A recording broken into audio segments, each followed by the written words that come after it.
everybody settles down, I'd just like to let you all know that the centre will be trying to put Gabor's diagram onto a computer file, and it will be uploaded onto Dropbox for you. So for those of you that couldn't see the flip chart from up the back, the diagram will be accessible on a file on Dropbox for you. Okay, so now moving into the watchdogs of human rights and how to monitor CRPD. First of all, we've got two colleagues, both coming from the UK, and also both with experience within human rights commissions. We have Neil Crowther, who is now an independent expert and consultant on equality and human rights, and in particular people with disability. Joining us this morning also with Duncan Wilson from the Scottish Human Rights Commission.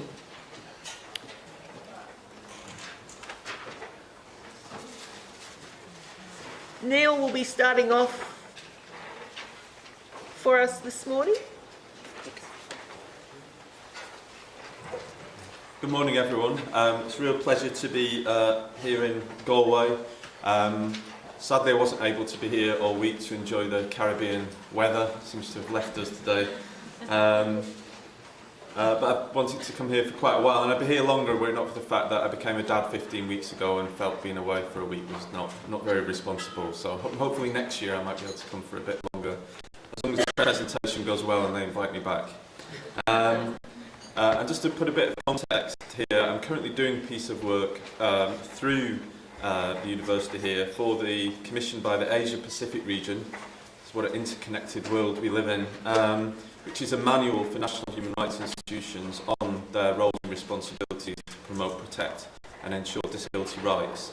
So I'm looking at these issues at the minute, and I'm interested in thoughts and perspectives, and in particular good practice examples that anyone in the room might have and might want to share that we could include in that. So somebody called this presentation Watch It. Not me, but I think it's a good... Sorry? Not me either. Not, okay. But I think it's a rather kind of useful way to think about this issue. What I'm going to cover in my introductory section is what is monitoring and why is it important. We've heard some of that this morning in relation to the committee. What does the convention itself say about monitoring? And also to talk about some approaches to monitoring implementation of the convention. So, what do we mean by monitoring? I think it's useful to think of monitoring as a continuous process of ensuring that states are complying with their obligations to protect, promote and ensure the enjoyment by disabled people of their human rights. It's about both specific activities and the process of embedding the convention in law, public policy and institutional practices, in political discourse and in the public consciousness.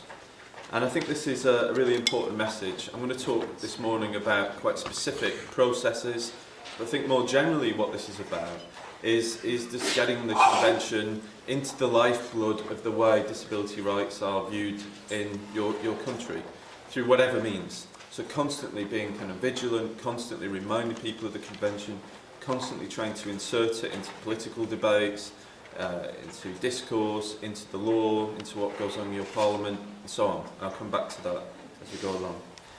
And that's why I think monitoring is instrumental to implementation, because monitoring is in some ways also about promotion. So this idea that we promote, protect, monitor, but I think monitoring is a kind of facet of promoting the convention and promoting its implementation.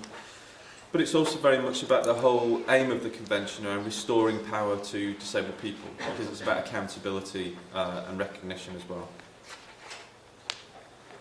And the convention takes it does take a unique approach, certainly in international law.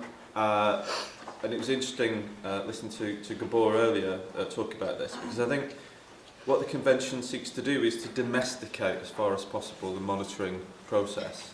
So rather than merely being a process between interested parties in particular states and the committee in Geneva, first and foremost it's about creating a domestic process. And to that degree it incorporates a principle that's often heard in the context of human rights law of subsidiarity.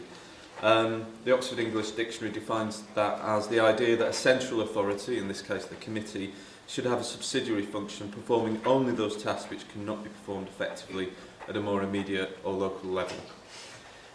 And it does so by putting in place what people, including Gerard, I think have referred to as the dynamic of change.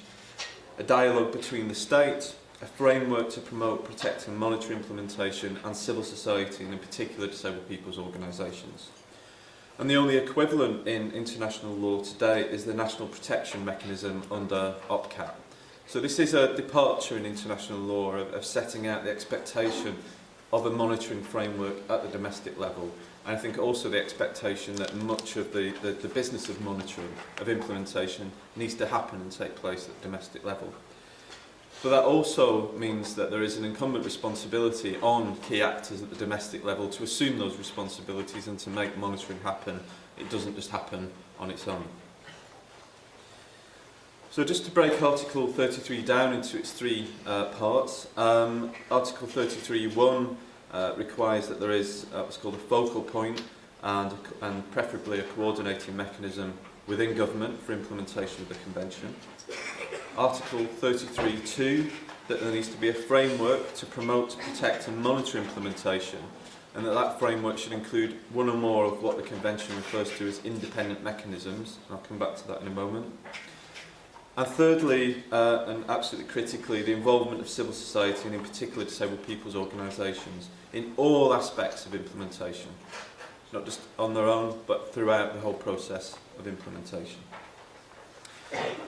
I just want to unpack some of this a little bit before I go on. So, Article 33.2, the framework. I think perhaps there's been a slight mistake made by some to assume that the framework is merely the issue of the independent mechanism. I don't think that's the case at all.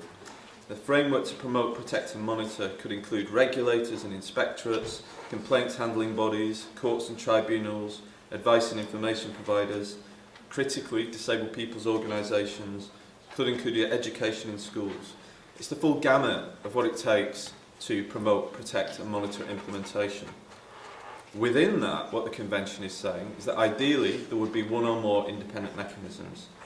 And in using that phrase, the Convention refers to the Paris Principles, the standards governing whether or not bodies can be accredited as a national human rights institution.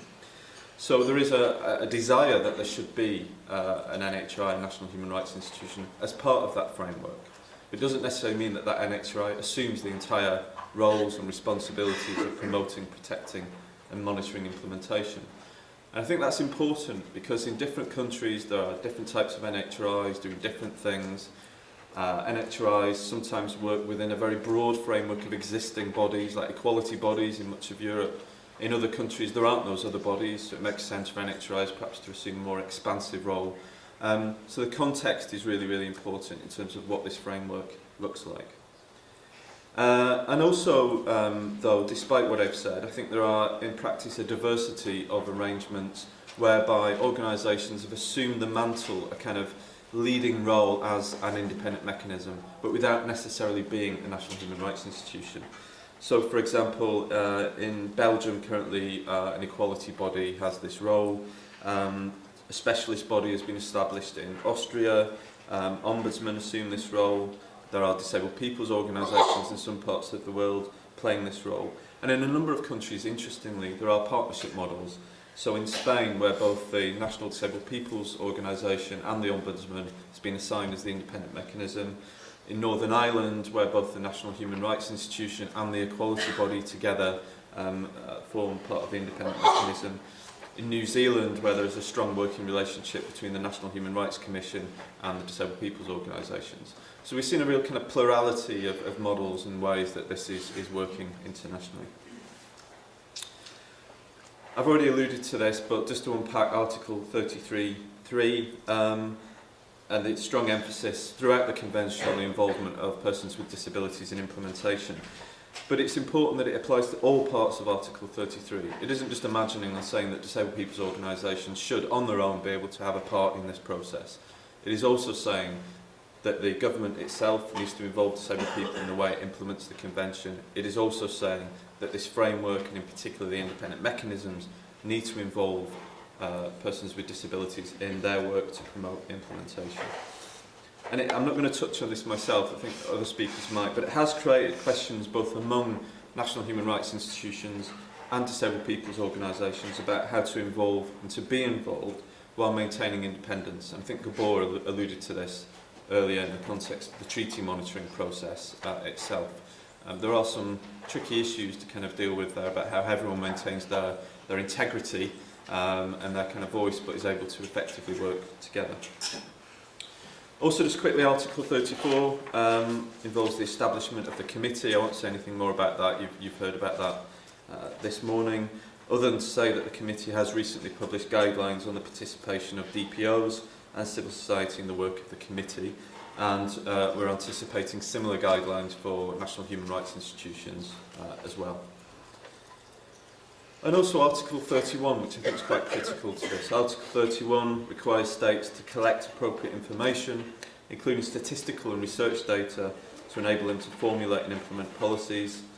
That information needs to be disaggregated and used to help assess the implementation of the Convention. And clearly, without evidence, without data, the process of monitoring can be very, very difficult. So I think this is central.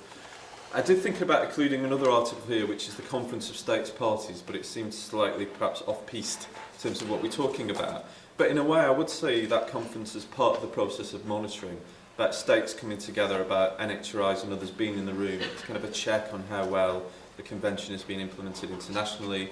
I think that conference is allowing people to pinpoint key challenges and difficulties and try and work through them. So if you like, the whole process is one of constant reflection and monitoring.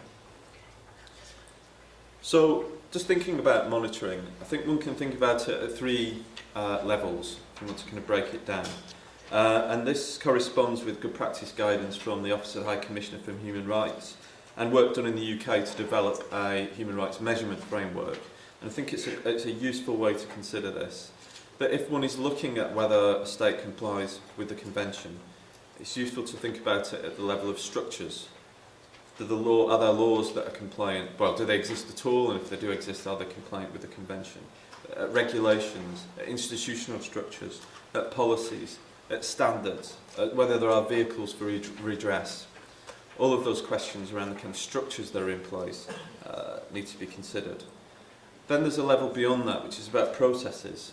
These structures might be in place, but are there modes and processes for implementation? Are there action plans? Are there active deinstitutionalisation programmes? Are there processes of awareness raising in place? Are there active accessibility improvements rather than merely planning regulations and laws? Is there evidence that change is underway? And what is that evidence? And then thirdly, and obviously absolutely critically, at the level of outcomes, the experience of disabled people on the ground, levels of institutionalisation, school attendance, employment rates, levels of income and poverty, political participation. And it's at this third level that the key issues around evidence and data become very, very critical, and whether these things are measured competently by states. So just looking at modes of monitoring, different forms of monitoring. There are rather kind of, if you like, formulaic approaches around analysis and data collection. So we've already heard this morning about national action plans, but the process of benchmarking, about setting out precise objectives and when they will be achieved and measuring progress towards them, is clearly a hugely valuable way to create a structure for monitoring within a particular state.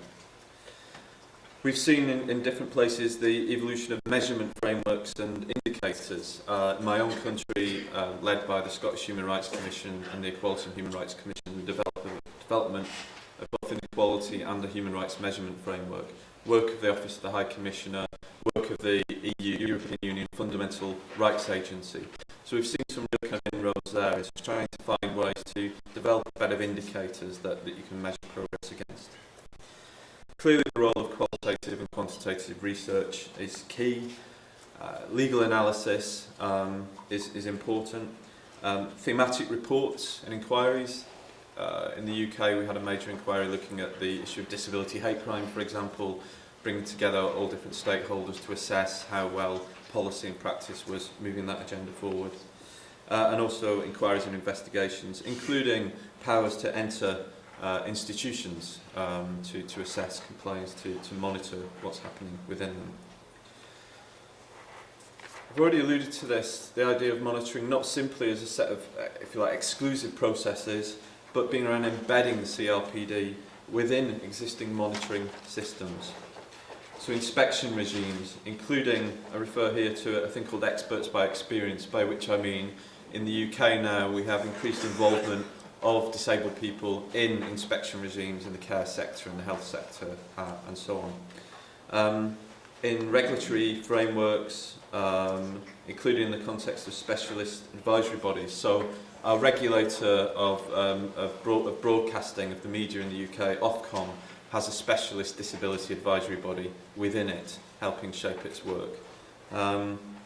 Complaints handling bodies, ombudsman and so on, the degree to which they're pushing the agenda forward.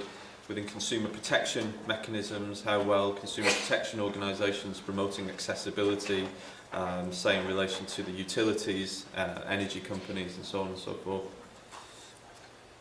Whistleblower schemes, I don't know if everyone's familiar with that phrase, i.e. the opportunity of staff working in closed institutions, whether it's hospitals, care homes, prisons, to be able to confidentially report abuse. That was very, very key in the UK in uncovering abuse of people with learning disabilities in residential care homes and hospitals.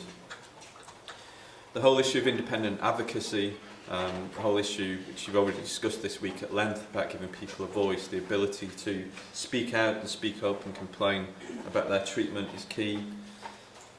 The issue of influencing national statistics and data collection is absolutely critical, engaging with those debates about the sort of questions that might be asked in your country's census, the sort of questions and the research that is part of ongoing monitoring programmes within countries and influencing that. And I think critically engagement with Parliament, parliamentary inquiries, debates, questions, making sure that the CRPD is constantly part of the political discourse, is constantly a framework for accountability within Parliament, that it can frame inquiries. In the UK we have a joint parliamentary committee on human rights, and it carried out a specific inquiry looking at the implementation of Article 19 of the Disability Convention. But we've also had the convention cited in a whole range of other ways in Parliament. And then finally on modes of monitoring, this issue of surveillance, as you might call it, accountability, reportage. I guess this is the more kind of informal, ongoing stuff, but is absolutely key. So, and people have talked about this already today, enabling grassroots monitoring and reportage. So both supporting local organisations of disabled people to understand the convention and what it means, kind of process of awareness raising, but also a kind of channel to report perceptions of violations or retrogression or whatever else it might mean. So the UK Disabled People's Council set up a thing called Disability Rights Watch, which was an online portal which allowed people to report their experiences. I think the harnessing of social media in the UK has been absolutely key. We've seen the harnessing of social media in other things like the Arab Spring and so on. I think we're seeing the harnessing of Twitter and other forms of social media very effectively by persons with disabilities to report their experiences, to challenge authority, and that needs to develop further. I may go over just slightly, but it won't be long, I promise.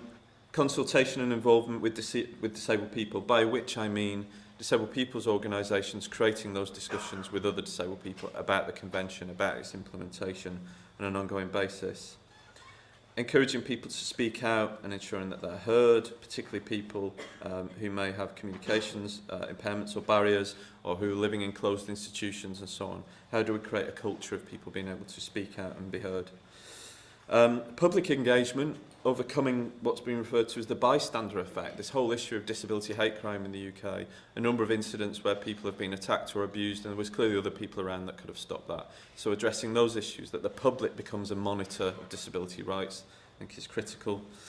Communication support I've already talked about. Storytelling, An interesting idea from Canada, from Michael Back, referring to the experience of people with learning disabilities, intellectual disabilities in Canada, suggesting a Truth and Reconciliation Commission as a way to kind of surface those experiences, build understanding, to guard against sliding back into that place in future. I thought it was a very interesting proposal.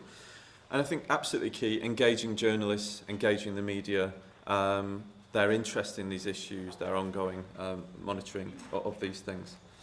And I'm not going to cover these next slides purely because I think they've already been covered quite well this morning. But finally, just to say, and it's the famous quote from Eleanor Roosevelt, I think monitoring, above all else, is about citizen action. It's about people, concerted citizen action, people upholding these rights close to home in their everyday lives. The danger is it becomes a very prosaic, very distant, very technical thing that's very hard to understand, and I think that would be a mistake. The best way to monitor the CRPD is if it's constantly in people's lives and in their kind of hearts and minds and in the way they're viewing the world and in the questions they ask and in the way they hold their state and people around them to account every day. Okay, thank you.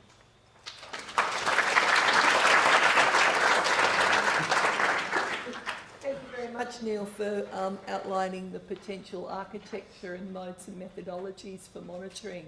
And I think it's really important to take that point that the best monitoring is the organic nature of people with disability being participating members of the community and everybody being part of disability rights. I'd like to hand over to Duncan to now expand on that architecture of monitoring and looking at the UK experience, in particular the Scottish experience. Thank you, Duncan.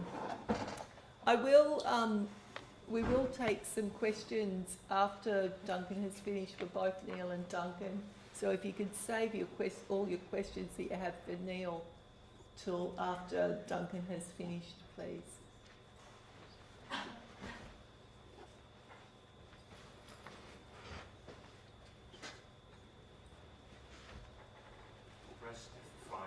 Thank you. Thanks very much, particularly to the gentleman in the third row for the technical tips. Thanks to Gerard and everyone else for the invitation to be here. It's great to be back in Galway, and the weather seems to have improved remarkably since the last time I was here, so that's also great news.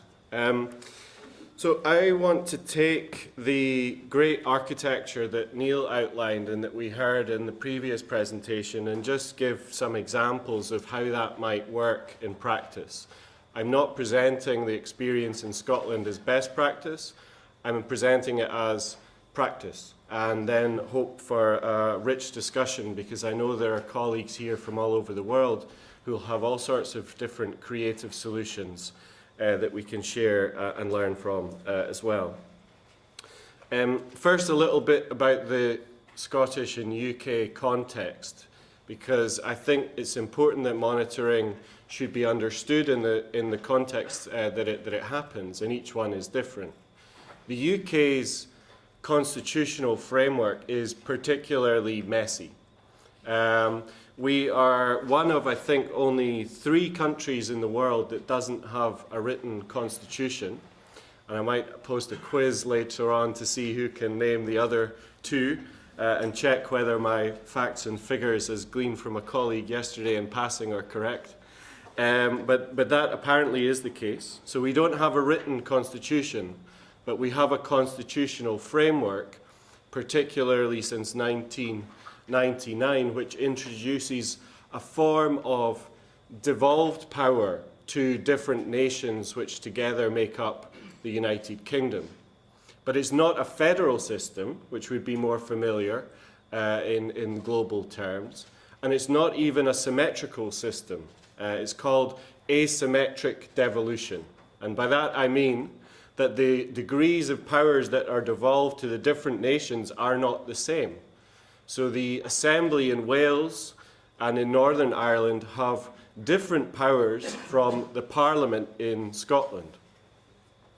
So the key element of that from what I'm going to say is that the Scottish Parliament, and therefore the Scottish Government, really has responsibility for almost all areas of policy that impact on the rights of disabled people, with some narrower exceptions, mostly related to foreign affairs, to migration, but also to social security. So everything related to justice, housing, health, education, everything else is within the power of the Scottish Parliament. So our monitoring system reflects that devolution settlement. We have two national human rights institutions, both accredited by the International Coordinating Committee of NHRIs that operate in Scotland. The one that I represent, the Scottish Human Rights Commission, we currently chair the European network of NHRIs, and the Equality and Human Rights Commission, which covers Great Britain. And for those of you that don't know the technicalities of our constitutional framework, Great Britain is the UK with the exception of Northern Ireland. So the UK's full title is the United Kingdom of Great Britain and Northern Ireland. So I just thought I'd throw in some esoteric details about the complex nature of my country. And of course, that might get either more straightforward or more complicated depending on what happens in September, which everyone in my country is talking about, the referendum on independence. Another key aspect for context is that we have not incorporated the UN Convention on the Rights of Persons with Disabilities into our domestic law. In fact, the United Kingdom has a great record, for the most part, in ratifying international conventions and a very poor record in incorporating them into domestic law. The only international human rights instrument that has been incorporated fully, almost fully, is the European Convention on Human Rights, and that only happened many decades after ratification. Anyway, the independent mechanisms in Scotland are the two national human rights institutions, one of which is also the national equality body. We've already heard explanations of the Paris Principles, but in essence, an NHRI is a body with a broad human rights mandate which has both promotion and protection powers. The powers to promote respect, understanding, and awareness of human rights, and to protect human rights where there are grave concerns. They also have a series of what I would call bridging roles. Is the easiest way of understanding what an NHRI does. It's the bridge between the international human rights system and the domestic system. It's the bridge between economic, social and cultural and civil and political rights, because it should have a broad mandate. It should be the bridge between the state and civic society, and I'm sure there are many other bridging roles as well that we can think of, but I'm in danger of extending the metaphor too far. For those of you that are interested a bit more in the technicalities, there is a chapter which I think is in your reading list by Andrew Burns, which goes into this in a little bit more detail.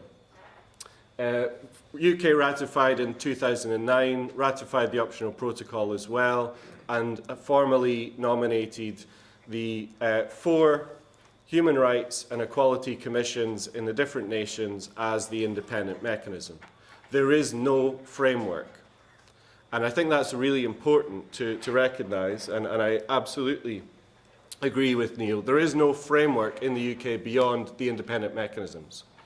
So all the other bodies that would have roles in promoting and protecting the CRPD, the Children's Commissioner, the Mental Welfare Commission, the Ombudsman, the Care Inspectorate, all sorts of other bodies, public bodies that have promotion and protection roles, they're not formally part of the what Gerard called the national transmission belt for realising the CRPD. And I think that's a gap at the moment. And I think that should be where we focus our attention to improve monitoring implementation in the future. Anyway, I said I would focus on what we've done in our role to promote awareness and realisation for the CRPD. The first thing that we did, I just want to give you examples of how this can be done, was to develop an animation to increase, at the very simple level, understanding and awareness. Because for most people, international human rights instruments are very broad, they're very distant, they're very vague, as we've heard before. And it's possible to communicate them quite clearly through really simple vehicles like animations. And if time allows, perhaps at the end of the session, I'd like to show that animation. I don't feel that time is a little tight just now, but so if there is at the end, I'll show it. It's been very successful, over 6,000 views, which for a country of our size is quite a significant number. And it's a lot more than we could ever hope to bring to any physical event, and even those where we've used new technologies to engage, allow people to engage by distance. We haven't had anything like those views. We have tried to monitor through engagement. So this notion that disabled people's organisations, disabled people themselves, should be directly involved in all aspects of Article 33. That the events are not just about raising awareness, but they're opportunities to gain information, to sharpen parallel reports, and to really gather evidence. And I think that gets to the heart of what Neil was mentioning, the restoration of power to disabled people. That actually our role is to gather information, to empower people to know what their rights are, to raise awareness of the convention, but at the same time to listen. So those events have been very much about listening. We have tried to use innovative methods to do that, such as what I call a sort of Eurovision style events. I don't know how many of you are fans of the Eurovision Song Contest, but it has a hub where there's a significant audience, where the main events kind of happen, but then it also has all these satellites that kind of dial in their views at a certain point. So we use this to allow an engagement of disabled people, particularly in rural and remote areas. We used webcasting. The entire events were webcast, but we also had hubs in different parts of the country where people were sitting in town halls or in other community venues and watching the main event and then having discussions in breakout groups, but in different parts of the country, and then reporting back through webcasting again into the main event. This was hugely successful. The evaluation was really phenomenal. So it's a little bit of innovation. It works in our context, which is quite well connected in terms of the internet. But I'd be interested in other ways that different bodies have found successful in engaging with people.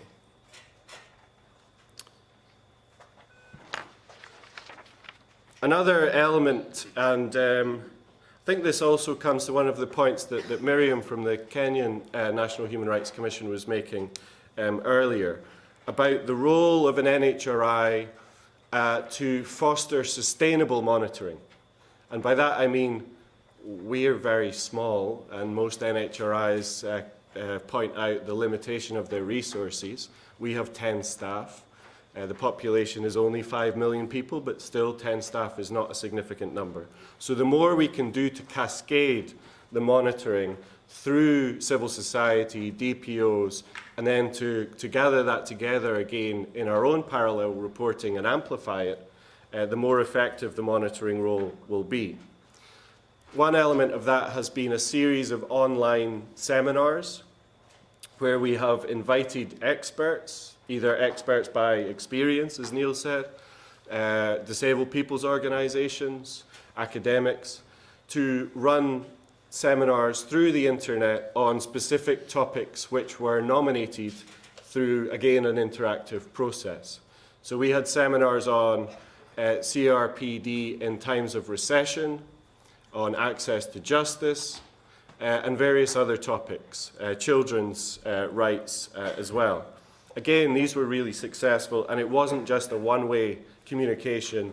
There was also discussion through web forums and so on afterwards. And of course, the whole thing is then documented so that people can view the videos afterwards and continue the discussion. Again, that has been quite successfully evaluated.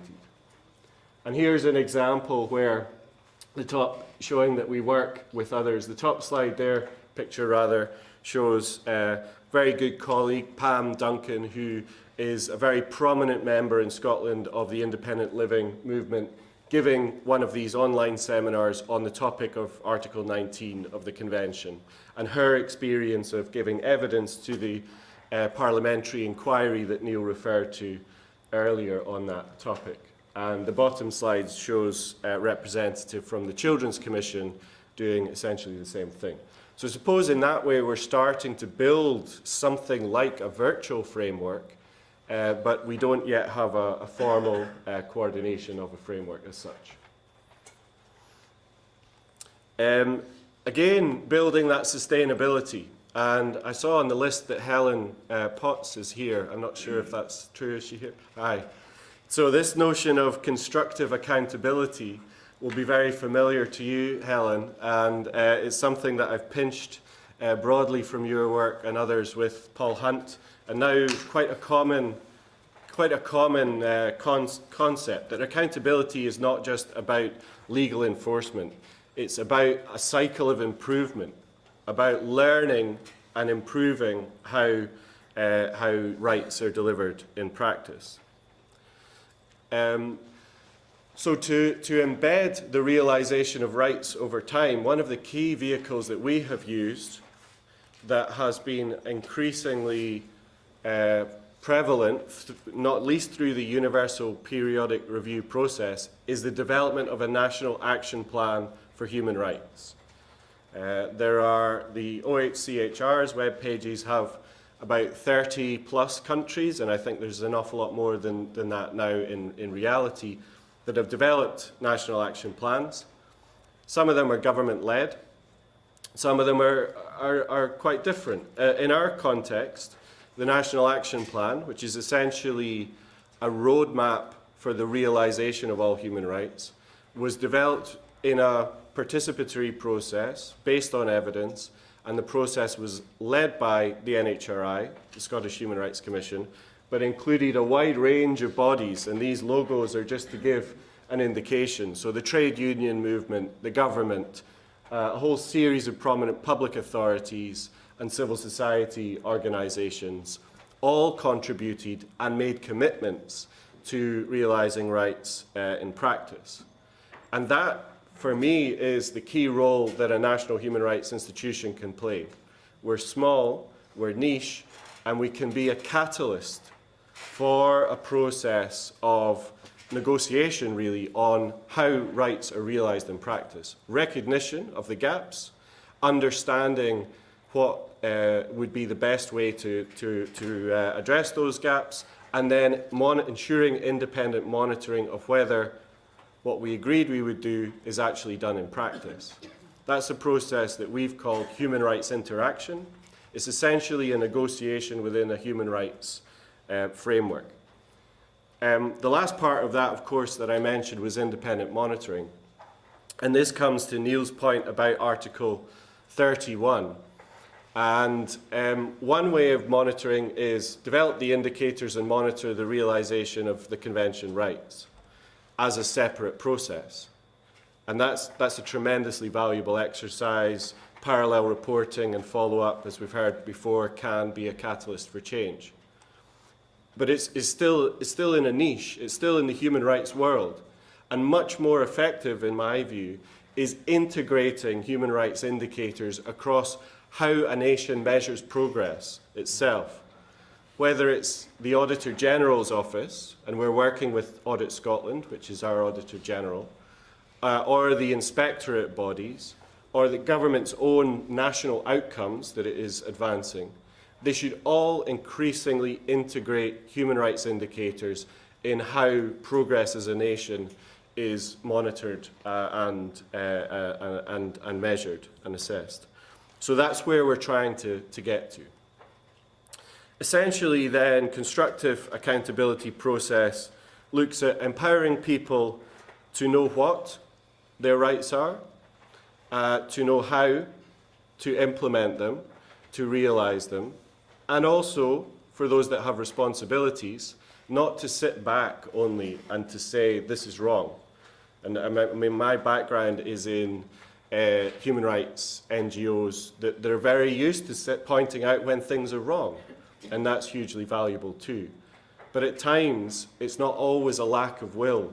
Sometimes it is a lack of know-how, of ability, and I think there's an important role in building that know-how and increasing the ability to realise rights in practice. I won't say much about this slide on the treaty body review because Gabor has gone through this extensively. I want to emphasise the point that Geneva is far away. There can be ways of overcoming that. For me, I see the UN treaty review process as the tip of an iceberg. And very often, I lived in Geneva, I worked in the UN system, and I know how easy it is to get kind of lost in the headlights of seeing the bright lights of Geneva, and you know, it's quite glamorous, and it seems very important. And it can be very important if what happens there is taken back home, is put into practice, and if we recognise that the important work is done on the ground, it is not done in Geneva, unless you live in Geneva. And again, I think that the example that Miriam gave from Kenya is exactly how that could happen in practice. Again, the catalytic role of NHRIs, convening the actors together, looking at the outcome of treaty reviews, reflecting on, do these make sense? And there is an element of that at times, because we've all been at treaty review processes where maybe it didn't get it quite right. Does this make sense? Do these reflect the national priorities? And how do we address them? So that we're preparing immediately for reporting in 4 years' time on the progress that has been made, not starting from scratch in 4 years' time to develop a new report. So, conclusions. Be inclusive. Think about the harder to reach. How do you engage with island communities in our context? How do you engage with people with learning disabilities? You have to use all sorts of different methods to do that. There is no one size fits all. Focus on implementation, including in the monitoring process. Develop that cycle of constructive accountability that looks at identifying gaps, assessing what measures could be taken, trying things out, looking at whether it's worked, and then going back to the beginning or continuing that cycle. Use Geneva processes strategically. Be sure to know what happens next. And be open to collaboration. Independent mechanisms have a really important role, but it's one part of a much broader process of ensuring delivery in practice. And I have some questions for you. I think we'll probably go to other examples next, but if we bear these in mind anyway. What methods have you used and found successful, or actually not found successful and learned from, in engaging, in having a participatory monitoring process? What is the value of the framework, a broader framework under Article 33 in other countries?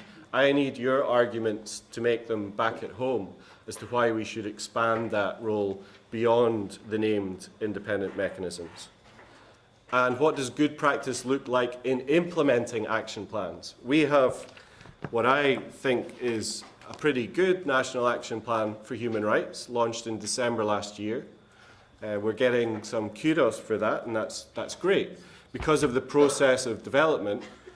But we're now struggling And you know, we struggle every day and we overcome the struggles, but we are struggling to get effective implementation of the ambitious commitments that have been made here. So I'm really curious to know from your experience, going beyond the document into delivery, what's worked and why. Thanks very much.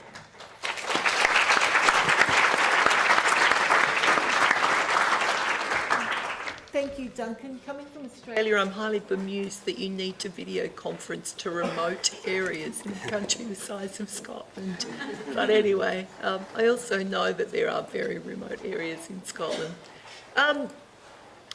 We have 5 minutes to open the floor to questions of either Duncan or Neil in terms of their presentations this morning. We have someone over here on my right-hand side in the third row.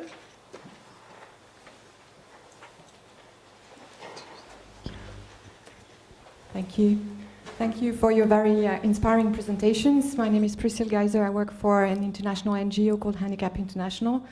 And I wanted to share some of the experience that we've had.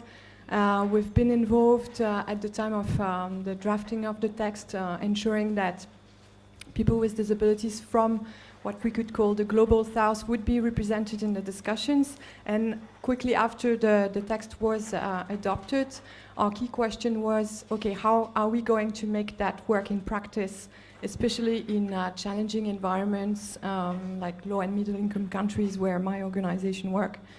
And to answer that, there was not exactly in the perspective of monitoring the convention at the time, but that could be used in that perspective now. I think we developed a methodology that we called making it work, so making the UN Convention work, which is about addressing the challenge of getting people's voices heard, but also trying to find good examples that can inspire states and stakeholders who have a responsibility in implementing this convention and translating that into concrete actions that impact on people's lives. So basically what we do is try to capture good practices on any topic, picking an article of the convention, education, livelihoods, etc., and bring people around the table, people with disabilities, but also cross-checking perspectives, having different experts, and trying to agree collectively on what is indeed a good example, because we don't want to lower the standards of the CRPD. And so based on what is collectively validated as good, and with the evidence of several practices, people come up with recommendations to policymakers. And we found that being a very successful example of how we can empower people, how we can bring in this multi-stakeholder perspective that you mentioned, and use evidence of what has proven successful to make constructive recommendations to policymakers. So if you're interested, they are all these good practices are on a database that is online that can be searched by article of the convention, and I'm happy to share more about that. Thank you. The gentleman up the back in the middle.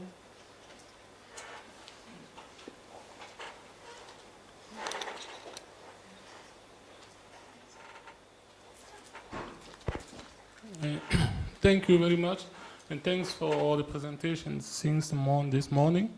And it's just a contribution of a way of making it more participatory.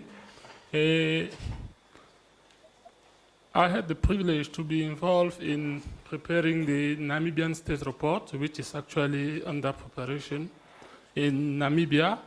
What we did, perhaps it was a bit late in the process though, at some point we were called in Namibia to organize a workshop to raise awareness on the CRPD. And in the workshop, we make it compulsory to have DPOs in the room, because many of them are in rural areas and they don't even have money to get to the capital city for workshops. So many of them came. The Prime Minister himself was there. He opened the proceedings. And interestingly, there was a problem of access where we were accommodated. And because the Prime Minister had that political will. He changed the venue for everyone to accommodate those with disability. That was the first workshop. It went well for 4 days. And in terms of preparing the state report, that will be coming up probably in 3 months, we had another workshop where in the room we had, again, DPOs and many people with disabilities. And it was a discussion. It wasn't something to be rubber-stamped by the government. And when DPOs disagreed on the practice, as facilitator, I say, put that down for your shadow report. Everything that you disagree with, because it was becoming a quarrel sometimes. I say, get evidence, and it was done by article by article, and that's how all of them could participate, including government ministers and directors. We had challenges, though. Now, the representatives of DPOs were fighting amongst each other who to represent. The question of legitimacy of DPOs in the room. But we came up with a first draft, and we will be going there next month for another workshop to validate the finding that we have.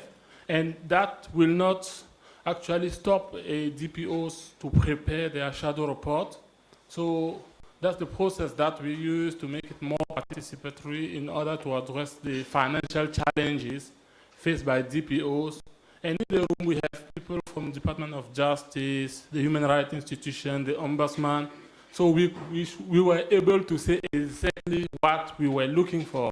When they were claimed, we said, we want the reports, we want the law, where is the report, you've done this, where is the evidence? And that's how we've been trying to put together the report for Namibia. Thank you. Thank you. I'll take one more question. I'm aware that we have 2 other colleagues to join us. Anna, up the back.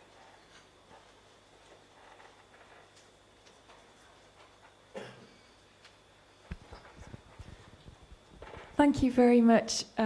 Really interesting talks. I have a question, which is on the monitoring issue about statistics and indicators, and just, I suppose, to highlight some of the dangers of statistics, that if we monitor participation of disabled people, for instance, in like education or a particular activity, if the statistic is monitoring disabled people generally, that could hide a lot of problems that are still going on for maybe people with more severe impairments or people with particular types of impairment. And so my question was the extent to which you think we should look to break down according to impairment type or general category within the monitoring process, or whether that should be left to additional studies that probe beneath the statistics. And yeah, whether you think there's a danger that statistics could be used to say, yeah, everything's improving, and overlook problems that are beneath the statistics. Thank you. Neil, would you like to respond to that? Or Do you want to say something? I think disaggregation is critical. I'll give you an example. In the UK, the employment rate of disabled people as a whole is around about 48%, which is poor generally. But if one looks at the employment rate of people with, we use the term learning disability, I know other people use the term intellectual disability and so on. It's around about 10%. People with mental health conditions, it's only a slight bit more than that. So you're absolutely right. If we just use kind of broad data that doesn't give us that information, we risk overlooking inequalities between disabled people that require specific strategies and specific actions to address. So I think that disaggregation of data, which incidentally the convention mentions very specifically that data should be disaggregated, is important.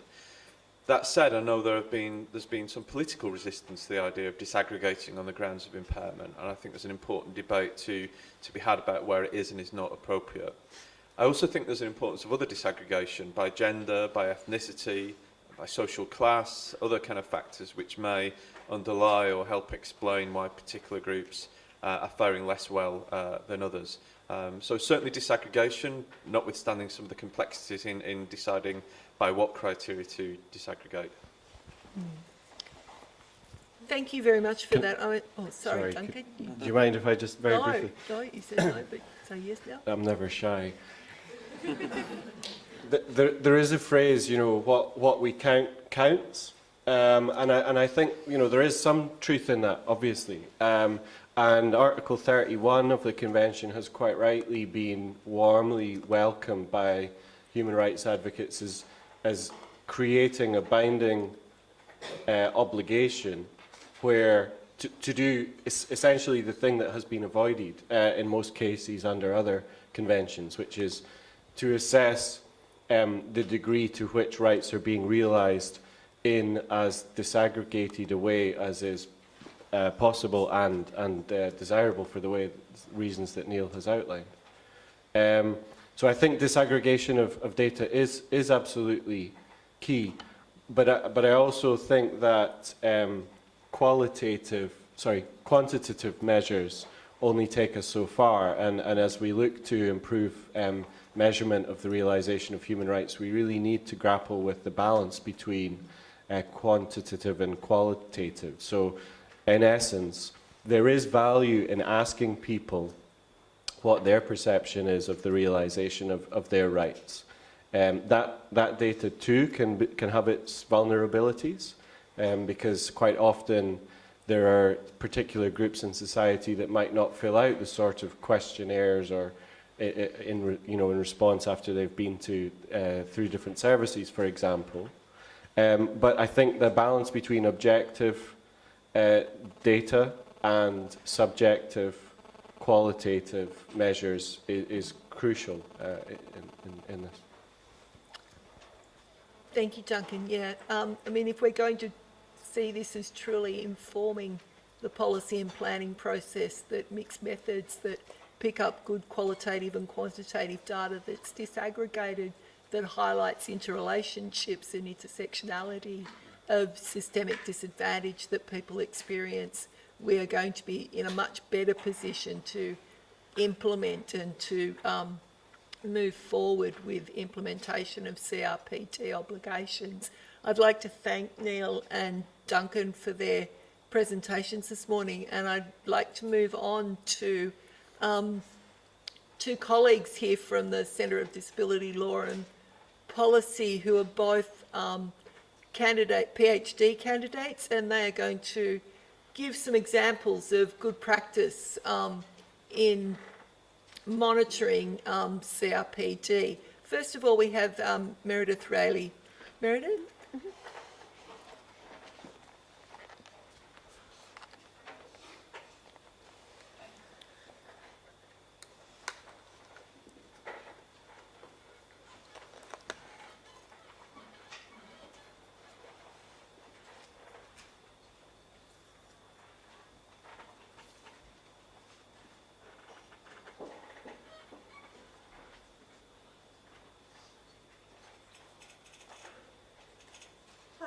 As Rosemary said, I'm a PhD student here, and one of the questions I've been trying to answer with my PhD is why Article 33 came into existence at this particular time and in this particular form. So I was going to take you through kind of a short history of what changes in international law made Article 33 possible, so that you have a better context for where you got this particular tool and why this particular tool is found in this particular treaty. So the first thing that happened was national human rights institutions, which we've been talking about for some time. They, as an idea, date back to almost the beginning of the UN in the 1940s. But it wasn't really until 1991, with the creation of the Paris Principles, that they became recognized as a truly unique body. And it was here that the UN began to promote them, and the numbers grew very rapidly. They developed their own kind of self-governing body, the International Coordinating Committee. And from this point, national rights institutions not only became much greater in number, but they became much greater in influence. The UN recognized them as unique bodies, and by the time the CRPD was drafted, national human rights institutions could negotiate as bodies separate from their states, which gave them much more influence over the drafting process. The second thing that happened, as was mentioned earlier, was there is a precedent for having an independent monitoring body in a treaty, and that's the National Preventative Mechanism in OPCAT. OPCAT is the optional protocol to the Convention Against Torture, and most optional protocols allow for individuals to bring complaints to the treaty body. OPCAT includes another innovation where it also requires states that have ratified OPCAT to have an independent body within their state that must be independent from government and has clearly defined duties. It can visit places of detention. It can give its opinions on proposed legislation. So this was the first time that a treaty included any kind of independent body that could monitor government actions and was required by international law. Now, OPCAT is, as an optional protocol, not as widely ratified, and not every state that ratified it has created a national preventative mechanism. There's about 44 last time I checked. But it did provide an important precedent that a treaty can require states to allow independent monitoring of their actions. Unlike many speakers who are present here this week, I was not present at the drafting of Article 33, so I can't go into any of the individual details. What I can give you is an overview from the drafting documents of how different aspects of Article 33 were accepted by the states. There's two things to keep in mind about the Article 33 drafting process that were unique to this treaty. It was the most quickly drafted convention in UN history. It took, I think, 5 or 6 years. And it had more involvement from civil society than any other treaty in history. And that really shows up particularly in Article 33, where civil society and the national human rights institutions combined to really push for innovations in international law that would help bring rights home, and not just make a treaty a set of kind of empty promises that states didn't have to react to. The first parts of Article 33, as you know, in Article 33.1 are the government mechanisms of Article 33, the focal point, and the coordination mechanism. These ideas were largely accepted by states. Most of the arguments were over making sure this was broad enough to accommodate federal government and all governments, whether the coordination mechanism should be independent or required. There were efforts at times to make this part of the treaty stronger, to include ideas like requiring states to set up a national action plan for disability, but these ultimately did not make it into the final draft. The monitoring mechanism was more controversial, harder for states to accept.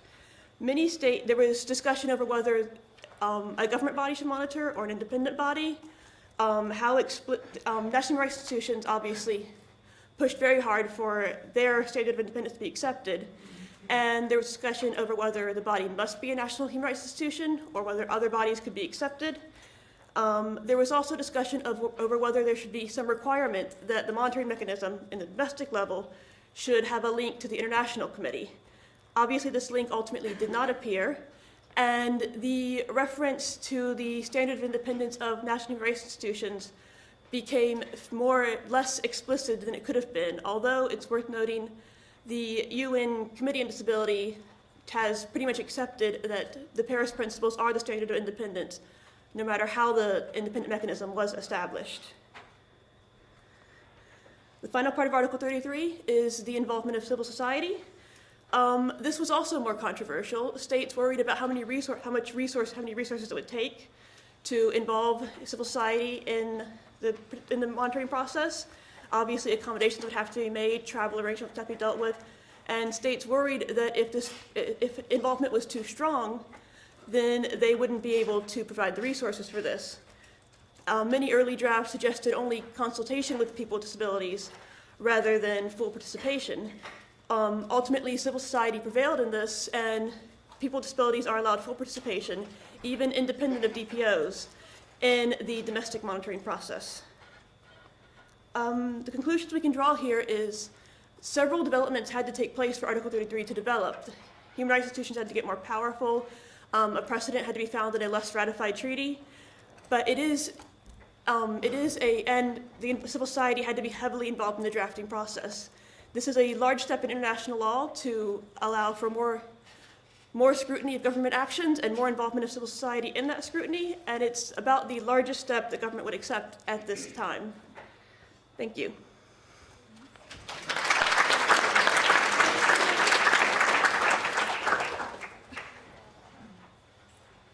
Again, we'll have some time for questions at the end, but I will ask you to hold your questions until we've had our other colleague, Magdi. Magdi Birtha is joining us now when she gets the water statement. Where's the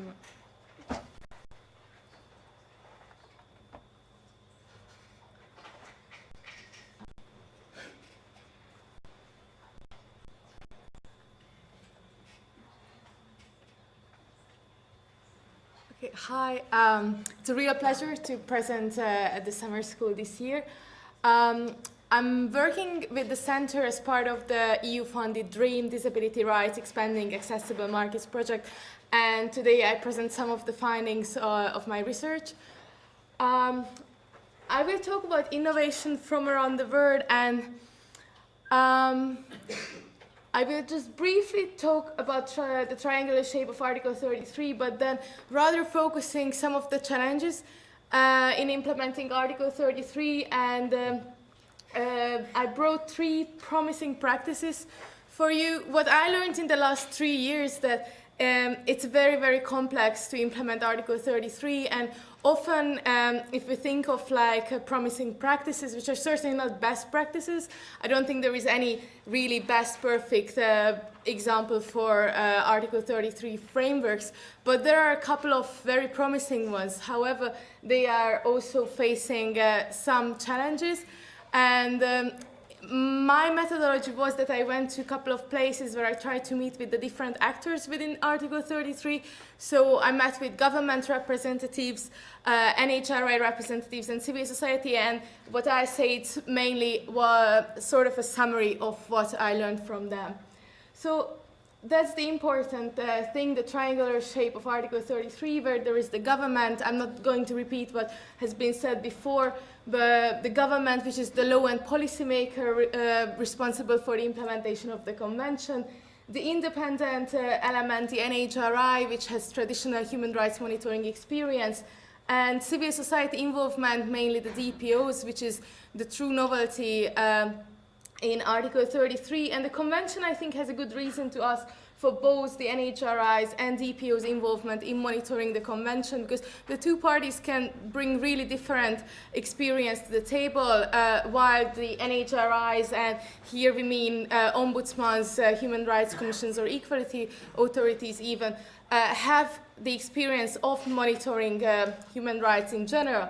However, DPOs can bring their first-hand knowledge from the grassroots, and what I found, and it was very interesting and very surprising, in fact, that I expected that there will be more difficulties between building up working relations in the government and civil society, but in fact, NHRIs, many of the NHRIs I was in touch, have not worked before together with DPOs, so it was a huge gap. And many of them actually operate on an inaccessible base, which makes it very hard for DPOs to engage effectively in the work of the Human Rights Commissions. In my own work, I read together Article 33 with Article 4, Paragraph 3, which you all know, general obligations on involving the representative organizations of persons with disabilities in all law development, policy making, and decision making processes. It's very important that, in fact, it's Article 4 which creates this new space between the government and civil society for a new way of collaboration. And the real question is that how this space will be filled. And for me, Article 33 is sort of an expansion of this space, which emphasizes the importance to involve DPOs in the monitoring of the implementation processes as well. The two main questions I tried to find answers was that Currently, state parties are in the process of developing these monitoring frameworks. However, we don't really know what makes it work. And when I say that, I mean that it's often we know what is the structure, what has been established, but we don't really know what makes it work in a sustainable way. And I will get back to this point shortly. The other question I try to answer is that we have very limited knowledge on the involvement of persons with disabilities, what it means in practice, and I try to look at the critical success facts of effective involvement based on how persons with disabilities themselves imagine their role in this monitoring work. I brought you a list of challenges in implementing Article 33 in a CRPD compliant way. I found in many places that the framework has not been formally established, which raises certain concerns towards its sustainability, and it's clear that the Convention asks that the government shall establish, maintain, or designate this mechanism, and there was a lack of formal designation in many places. The other point, which when you read the Convention, it might look very obvious that a Paris Principles compliant, independent element should play a role in the framework, but in many places, even in countries that have NHRIs, A-status NHRIs, this body is not designated as part of the monitoring framework. I also have examples of countries where the NHRI, like I was in Moldova, training with MDAC, and we met with the Ombudsman, who had a clear understanding of his own role monitoring the CRPD implementation. But he wanted to do it sort of separately from civil society. So he said, like, I will do the monitoring, but I don't want to work together with DPOs. They are lacking the capacity, etc., etc. So what happened there, the DPOs smartly, but not really in a CRPD compliant way, they started to do their own monitoring work, sort of a parallel mechanism, which is clearly not what the CRPD wants us to do. The third challenge is the lack of adequate funding provided for the activities of the framework.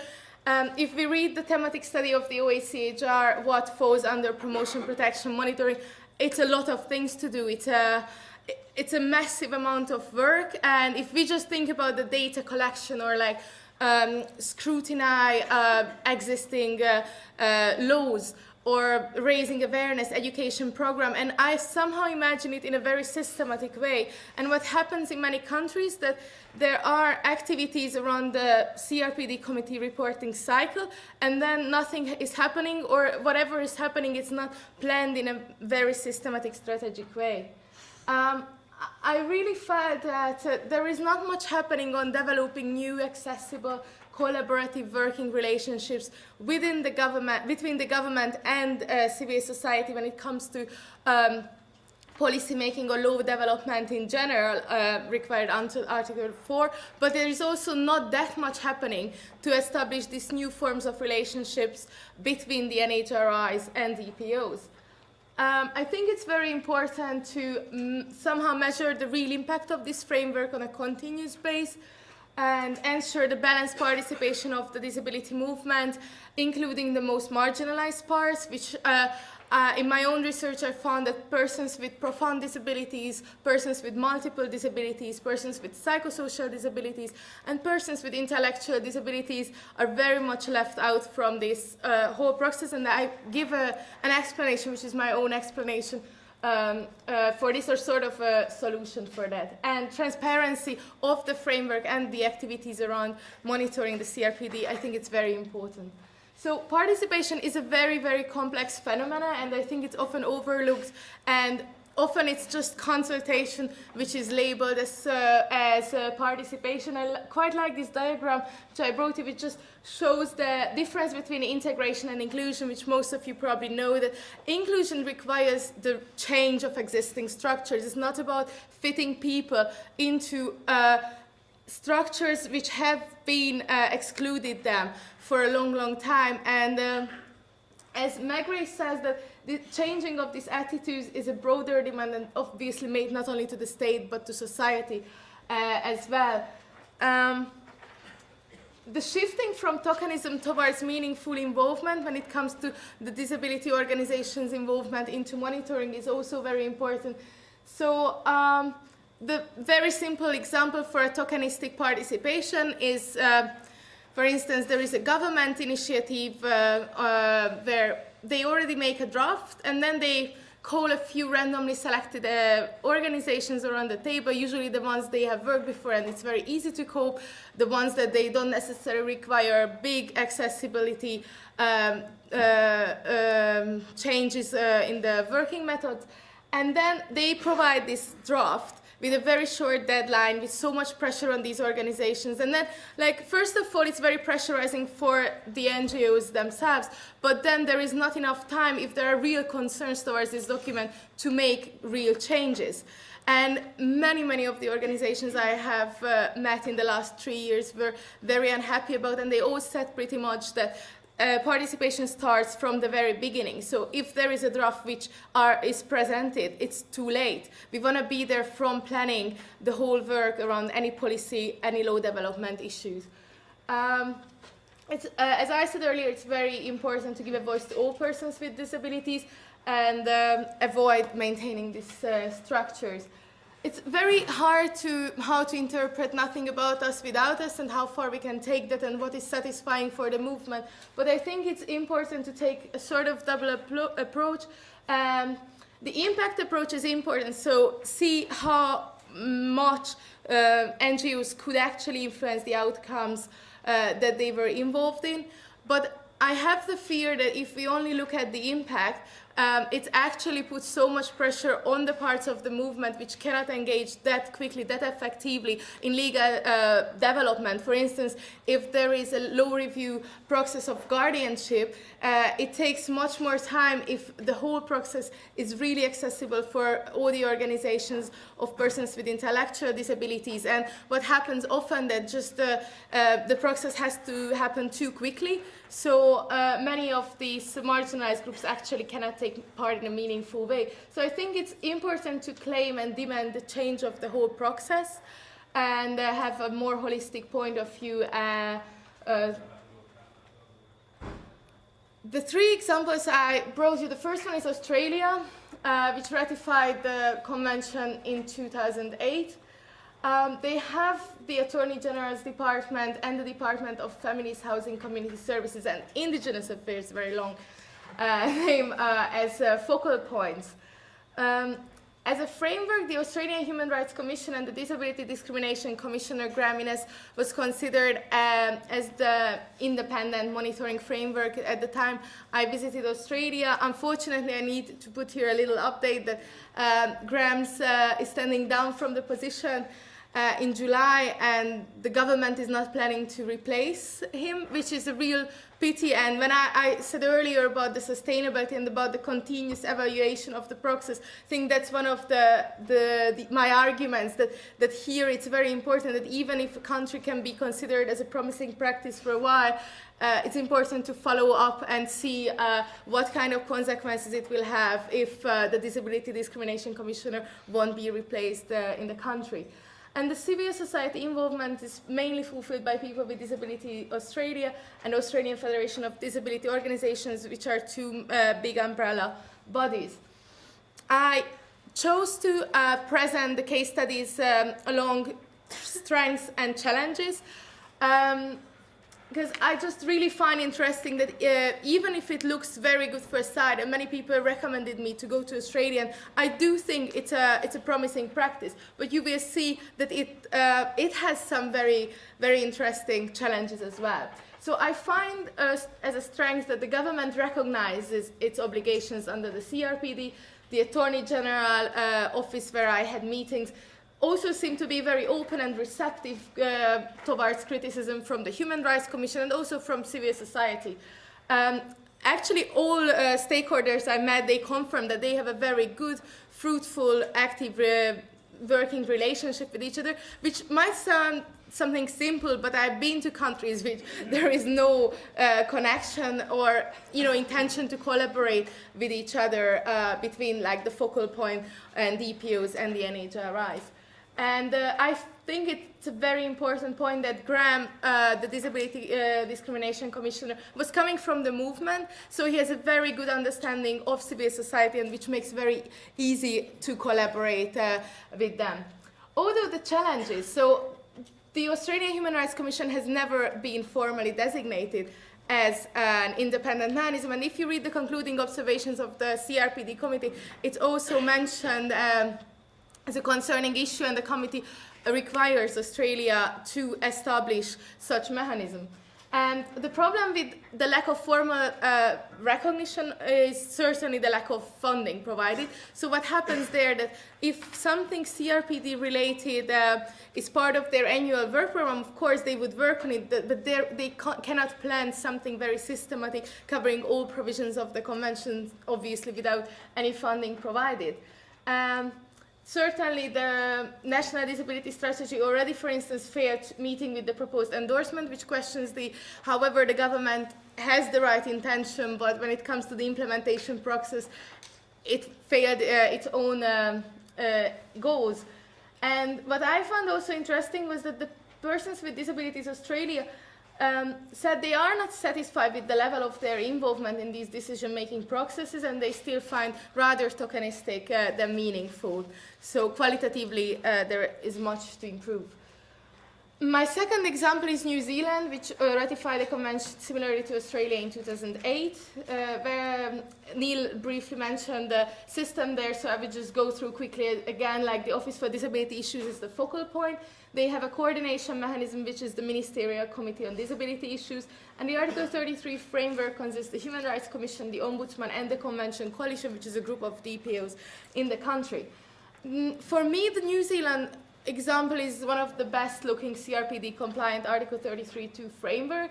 I also experienced the government's will to harmonize the work of different ministerial departments and use better the limited resources it has in order to implement the convention effectively. And the government funded this convention coalition, which is a very important thing. However, as far as I know, it's rather a project-based funding, so its sustainability in a very long run, it's also not sure how it will go.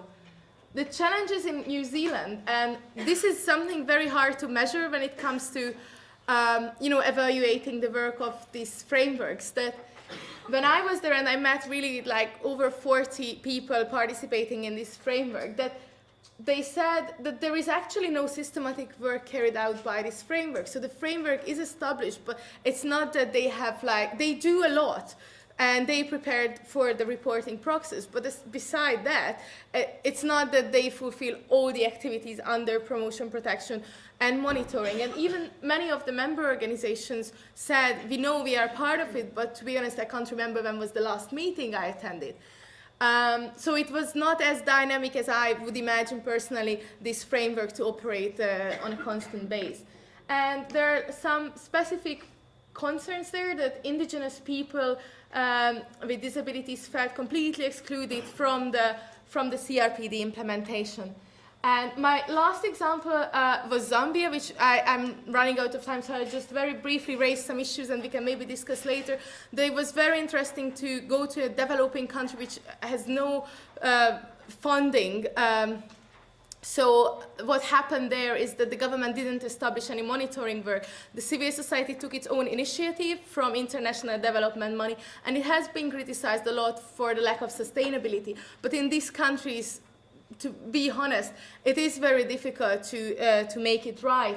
And civil society was very active using the CRPD as an advocacy tool, but we don't know for how long it can go on. And my conclusions is really just very briefly that the government shall formally designate an Article 33.2 framework, including the independent element. The full participation of persons with disabilities requires great structural changes and the elimination of these past exclusive patterns. The past working methods of the governance and NHRs were highly inaccessible, so it's important to change all that. Capacity building should be available for even the most, and especially for the most marginalized segments of the disability movement to avoid fragmentation in the movement. And independent funding should be provided for members of the Article 33 framework to achieve sustainability And I think the quality of the operations of the framework should be monitored itself on a constant basis. If you have any questions, I'm happy to answer later. Thank you for your attention.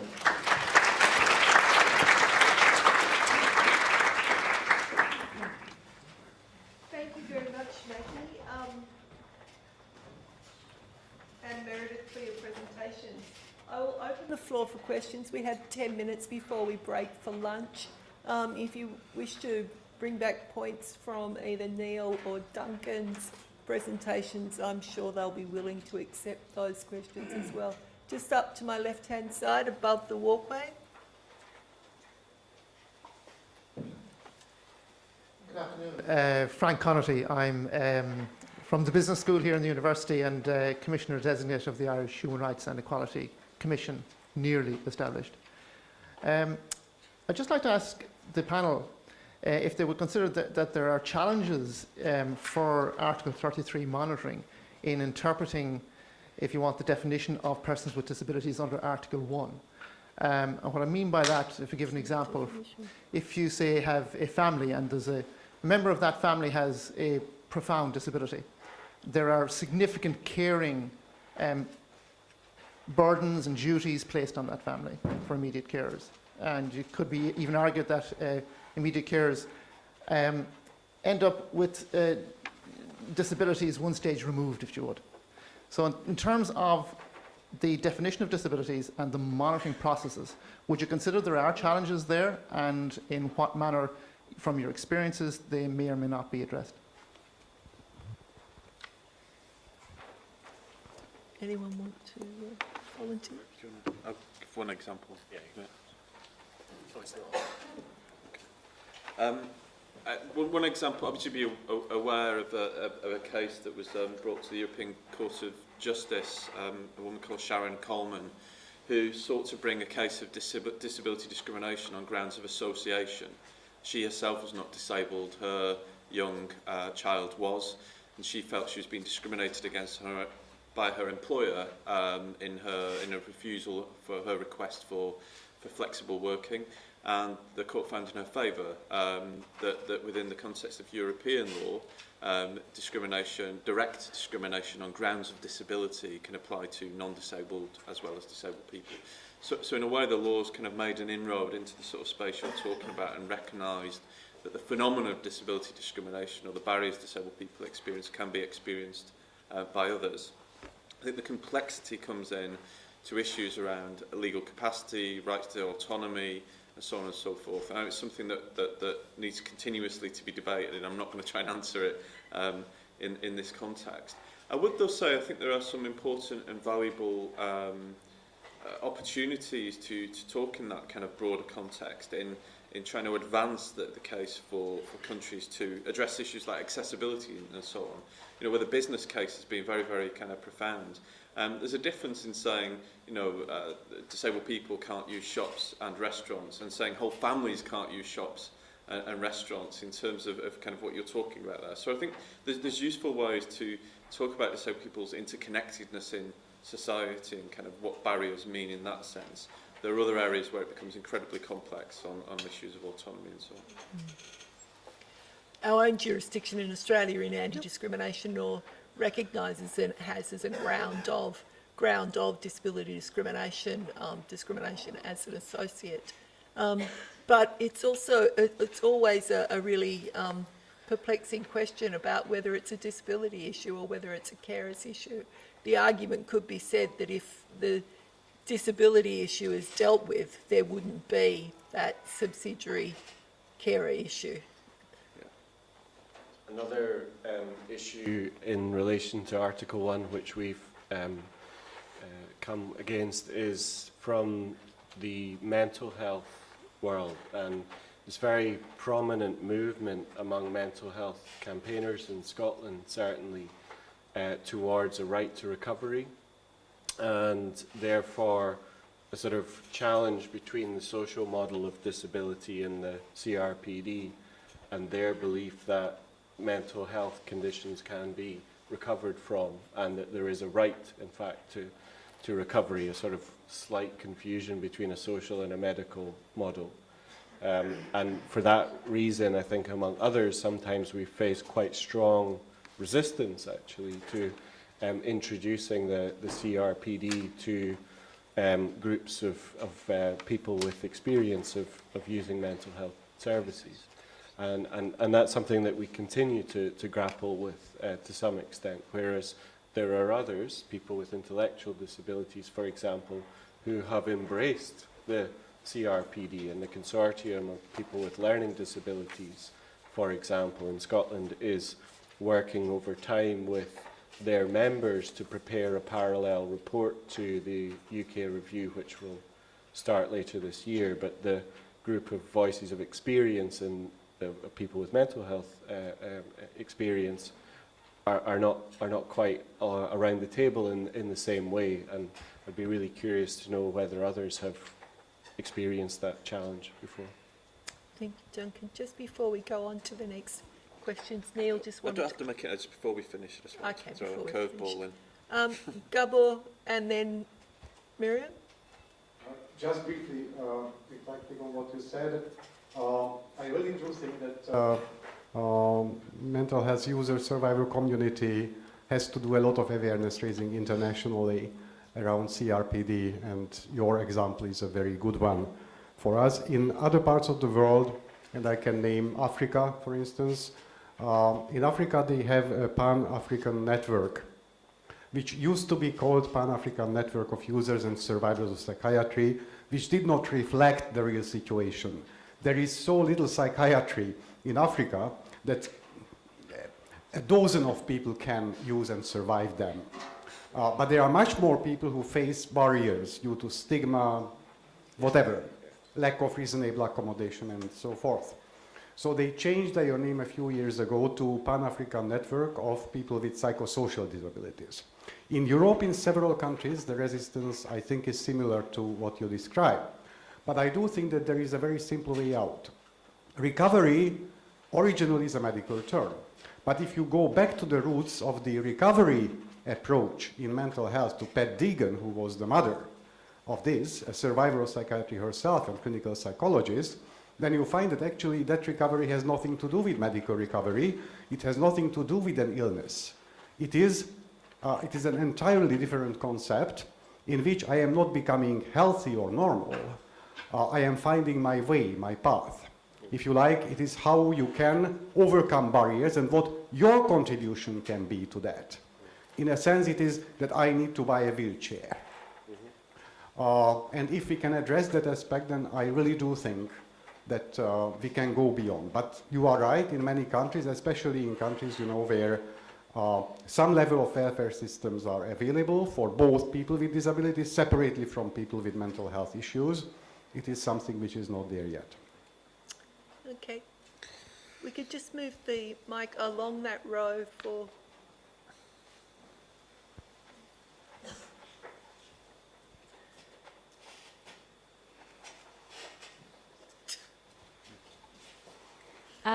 Thank you very much for your presentation. I would like to share my experience in monitoring. And we are very lucky in Kenya that now the CRPD forms part of our legislation. When we promulgated the new constitution, it's provided for any treaty that is ratified by the state forms part of the law. And the government has formally designated Kenya National Commission on Human Rights and National Gender and Equality Commission as the monitoring body. The Kenya National Commission on Human Rights was designated in 2011. And then we have the National Council and for Persons with Disabilities and the Ministry of Labour and Social Services under Article 33(1). And basically in compliance with Article 33(3), when we are doing our monitoring plan, we sat down with all DPOs and we designed a monitoring tool. And this monitoring tool was validated by all the actors, and that monitoring tool is used to monitor states' compliance, and it's done in accordance with the CRPD. There are questions that are for every specific article, and because we visit institutions, during the monitoring, it's when we get data and findings of the various institutions that we monitor. And other than that, I see there's a lot of feedback in terms of the resources challenges. How we have managed this, yes, we do have resources challenges, but we have been very innovative. Because of the mandate we have as an NHRI, we mainstream our monitoring to our activities. So after every 3 months, each department within the organization, we have redress department, we have the public education training department, we have the economic and social cultural rights, and they have to give feedback to show how they have mainstreamed issues of disability, how they have monitored issues of disability when they are doing their activities. And one of the ways we have managed to do this is by, for example, we do curriculum development for state institutions. And when we are doing this curriculum development, we include issues of disabilities. And the other way is participating with DPO's activities. We plan to participate in DPO's activities, 3 activities in each 3 months. So each month we participate in the activities. So they invite us, and therefore we try to utilize the little money that we have within different institutions. And other than that, our role in terms of monitoring states' compliance with treaty body, with international obligations, which involves the treaty bodies and the charter-based processes. So we also mainstream our work on that. And in terms of political will, our engagement and the good relationship we have with different state actors, departments, is that we have an open door policy. For us, we do not have to write a letter or what. If we have an issue, we are able to. So when we are monitoring, for example, if we go monitoring out in the field and find that issues of education are not well addressed, we are able to go to the Ministry of Education, sit down with them.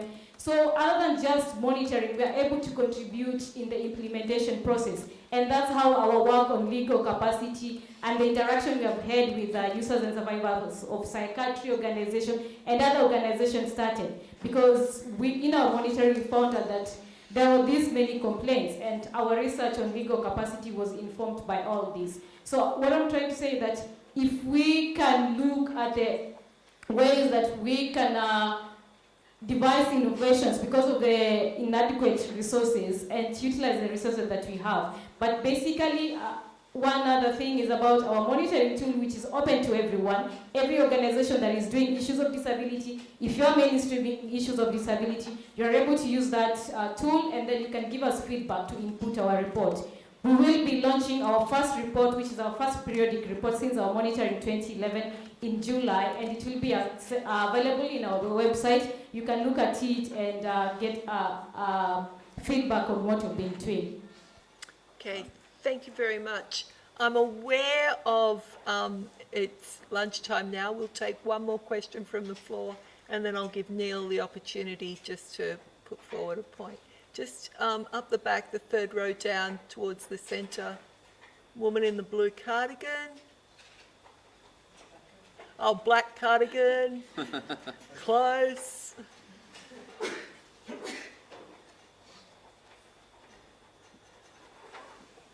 Hello, I'm Deirdre.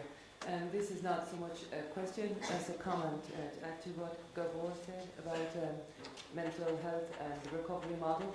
My understanding of the recovery model is that it is a journey from recovery to discovery, and mental health survivors or service users talk about recovery as living a meaningful life free from stigma and prejudice. Is, as Gabor said, is not a medical model whatsoever. It's about the right to live a meaningful life free of prejudice and a life with hope. That's all I have to say to what Gabor said. Okay? Thank you. Neil.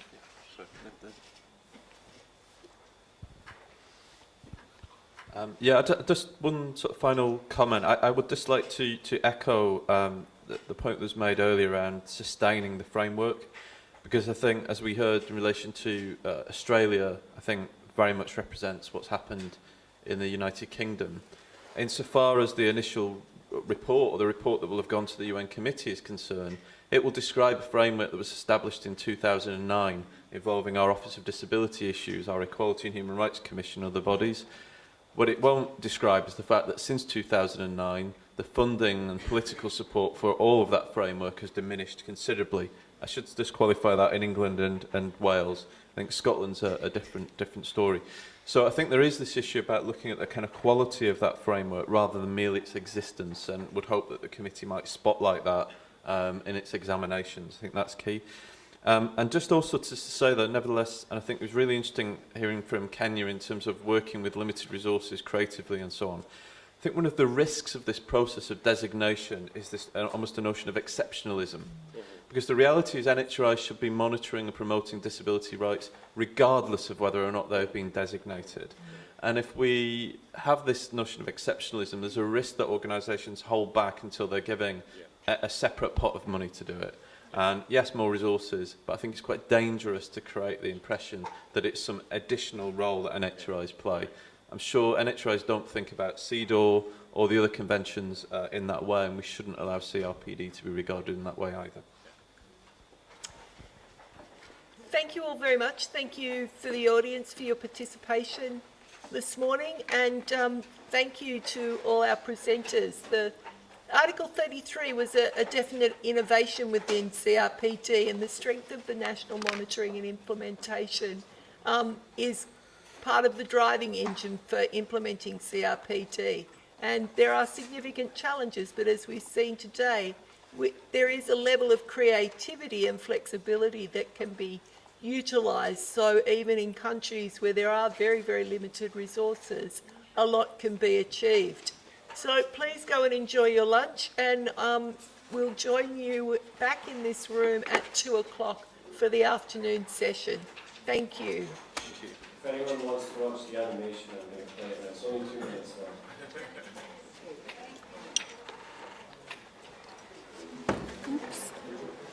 Are you a disabled person? Do you want to know more about your rights? Human rights are the basic rights and freedoms we are all entitled to. Disabled people campaigned for decades for a human rights convention of their own. The United Nations Convention on the Rights of Persons with Disabilities was written by and is for disabled people. It is for people with long-term physical, mental, intellectual and sensory impairments, and who may face barriers to be included in society. It was signed by the UK government in 2007 and ratified in 2009.